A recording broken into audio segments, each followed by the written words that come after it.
A ver, pensemos en esto. ¿Qué es la economía en realidad? ¿Es una ciencia con leyes tan fijas como las de la física? ¿O es más bien el estudio, un poco caótico, de personas que somos bastante impredecibles? En el siglo XX, esta no era una pregunta para un salón de clases, ¿eh? Fue una verdadera batalla campal por el alma misma de la disciplina, y hoy vamos a meternos de lleno en ella.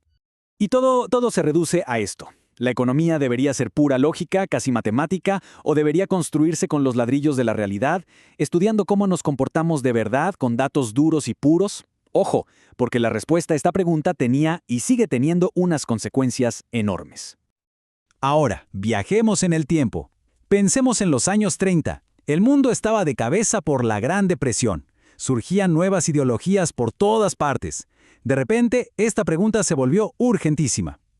El resultado de este choque de titanes iba a definir la economía para las generaciones que venían. Bien, para entender este enredo, aquí está nuestro mapa. Primero, veremos por qué la economía andaba en crisis. Luego, conoceremos a los que llegaron a patear el tablero, los institucionalistas. Después, la defensa de la teoría por parte de Robbins, la historia alternativa que contó Hayek y, para cerrar, un giro final que vino de donde menos se lo esperaban, la filosofía. Ok, arranquemos. Para entender esta batalla, hay que sentir el ambiente después de la Primera Guerra Mundial. Había una sensación general de que el viejo mundo, con todas sus certezas, había fallado estrepitosamente. Muchos intelectuales pensaban que las viejas ideas, y sí, eso incluía la economía tradicional, ya no daban para más. Y claro, había gente que le ponía voz a este descontento. Tipos como el filósofo John Dewey o el economista Thorstein Veblen. Ellos veían un potencial increíble en la ciencia y la tecnología, pero sentían que estaban como encadenadas, con el freno de mano puesto por un sistema económico que veían viejo y hasta dañino. La conclusión era clara: la economía necesitaba una sacudida, una de las buenas. Y de todo este caldo de cultivo salieron los retadores, los institucionalistas americanos. Liderados por economistas como Wesley Clair Mitchell, esta gente no venía con ganas de hacer ajustes menores, no. Su plan era mucho más radical: demoler el edificio de la teoría económica y empezar a construir uno nuevo desde los cimientos. Aquí está el corazón, el meollo de su crítica. Para Mitchell, la economía de la época, lo que hoy llamaríamos neoclásica, se basaba en una idea totalmente falsa de cómo somos las personas. Y para él, separar la economía de la psicología de verdad, la del mundo real, era el gran error, el pecado original de la disciplina. Entonces, ¿cómo pensaban arreglar este desastre? Bueno, su plan era súper claro, en 3 pasos. Primero, a la basura con las viejas ideas del hombre económico racional. Hay que usar psicología de verdad, una científica. Segundo, basta de modelos abstractos. Hay que estudiar las instituciones reales, o sea, las empresas, las leyes, las costumbres, lo que de verdad mueve la economía. Y tercero, que la economía se vuelva una ciencia de datos, de números, no de cuentos, análisis cuantitativo y objetivo. Para ese primer paso, su gran aliada fue una corriente llamada conductismo. La idea es bastante simple en realidad. En lugar de andar adivinando qué pasa dentro de la cabeza de la gente, cosas como el placer o la satisfacción que no se pueden medir, ¿por qué no nos enfocamos en lo que sí podemos ver y medir? O sea, lo que la gente hace. Y ojo con la palabra instituciones porque era clave. No hablaban solo de bancos o gobiernos, no. Para ellos, una institución era cualquier costumbre social que hacemos casi sin pensar. El objetivo era estudiar la economía como se vive día a día, a través de las estructuras que de verdad nos guían. Y finalmente, el tercer pilar, el análisis de datos puros y duros. Ellos creían que si se analizaban datos reales, de mercados de verdad y del comportamiento de multitudes, la economía por fin podría ser una ciencia objetiva. Y así dejarían atrás lo que ellos llamaban, con bastante sarcasmo, las teorías sobre individuos imaginarios en mercados imaginarios. Y esta frase de Rexford Tugwell, otro de los capos institucionalistas, lo resume perfectamente. Era una llamada a hacer borrón y cuenta nueva. Una visión súper pragmática que quería bajar a la economía de su torre de marfil y ponerle los pies en la tierra. Pero claro, el otro bando no se iba a quedar de brazos cruzados. La defensa de la teoría tradicional llegó desde el otro lado del Atlántico, desde la London School of Economics, y tenía un líder imponente, Lionel Robbins, y su jugada no fue solo defenderse, fue cambiar las reglas del juego por completo.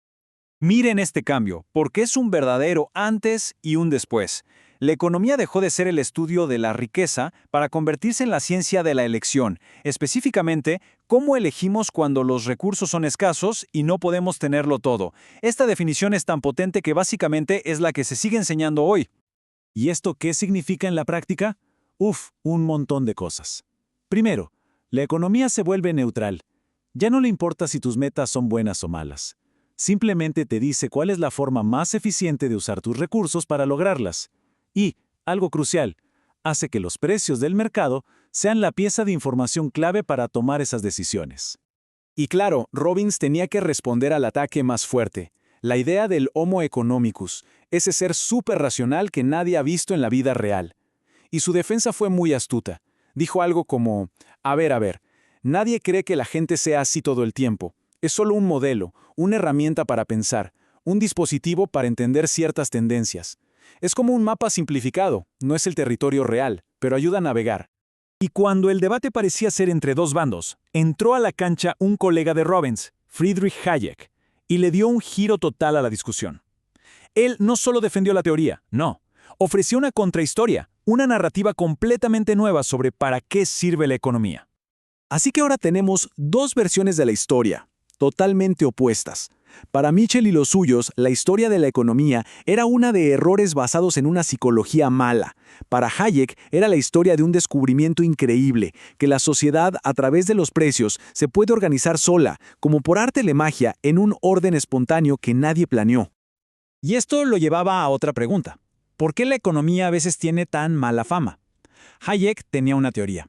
Decía que la gente se enoja con la economía porque es como ese amigo súper sincero que te dice las verdades que no quieres oír. Te dice, oye, tu plan para arreglar el mundo suena genial, pero la realidad tiene límites. La pelea parecía estancada. Por un lado, datos contra datos. Por el otro, lógica contra lógica. Y de repente entra un nuevo personaje a la escena, Terence Hutchison, que no venía de la economía, sino de la filosofía, y trajo un arma que nadie en la sala se esperaba. Hutchinson puso sobre la mesa una pregunta que era casi una bomba.